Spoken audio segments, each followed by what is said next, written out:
Steffi, and I'm currently working as a corporate finance executive, where I'm mainly involved in reading through annual reports, performing financial analysis, and some financial modeling, and also drafting information memorandum, pitching materials, and all. Um, so I've recently graduated from Sunway University with Right, a degree in accounting and finance, right. and I've joined Sage 3 about 5 months ago. One of the biggest things that I've learned from AI Checkup this journey Yeah, was learning how to write better and more precise prompts. So before this, I mostly treated AI like a search engine, and right, and I often need several rounds of clarifications with AI before getting the results that I wanted. right, So after going through this AI checkup journey, I've learned that the quality of the output depends heavily on the quality of the input. So this whole checkup framework helped me structure my prompts by um, clearly defining the context, the outcomes, the constraints, audience, and also like the presentation format. And I can usually get more closer to the output that I want on the first try.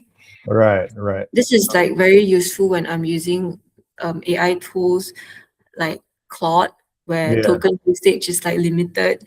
So instead of like spending several rounds refining my requests, I can be much more Okay. precise from the start. Okay, that's very good. Thank you.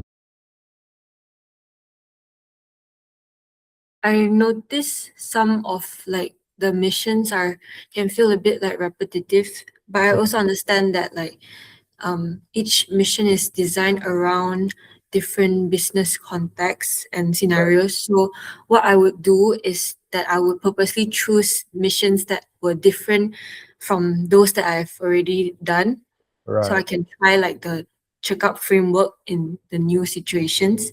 right. And also another observation is also like the evaluation mechanism. So Yeah, there are some times where I try to like refine one of my prompts, yeah, one of the elements of my prompt, such as like, for example, like key constraints. I yeah, changed like a bit only, and yeah, then based on the feedback provided, and yeah. then notice like other scores of like other elements, like maybe context would the scores would be lower, but I didn't modify that section. Oh, right, So yeah, it might be because of like AI evaluating or tracks like the overall prompt right. that made my score lower or what.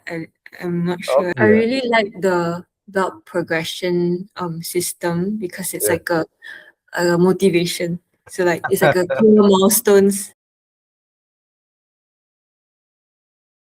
Thing that I would recommend to users is to try a variety of missions rather than repeatedly choosing familiar scenarios, Right. and also not to be too discouraged by the scores, especially in the later belt levels like brown, black belts, because Right, I found that as I progressed through the program, the right, missions became like increasingly challenging. And I right, remember in the earlier stages, my average scores were like 18, 19, 20. And right. then when I reached the final few belts, my attempt scores were like 15, 16, 17. And then initially it was a bit like discouraging. But then because I felt like I was doing worse or what. Right, But then after like a few tries and I refined my prompts and all, and then I gradually got the hang of it. right.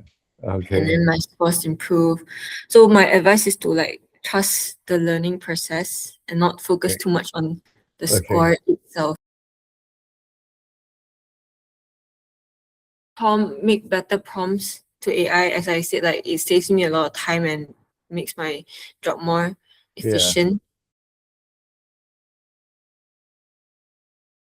Especially the constraints part. So Yeah. for example, like specifying using like only the attached documents, or like, yeah, that one was very useful for me. And I'm starting to, every time I prompt AI, I also use that specific prompt. So yeah, that was very useful. Thank you so much. Yeah. And then congratulations once again. Yeah.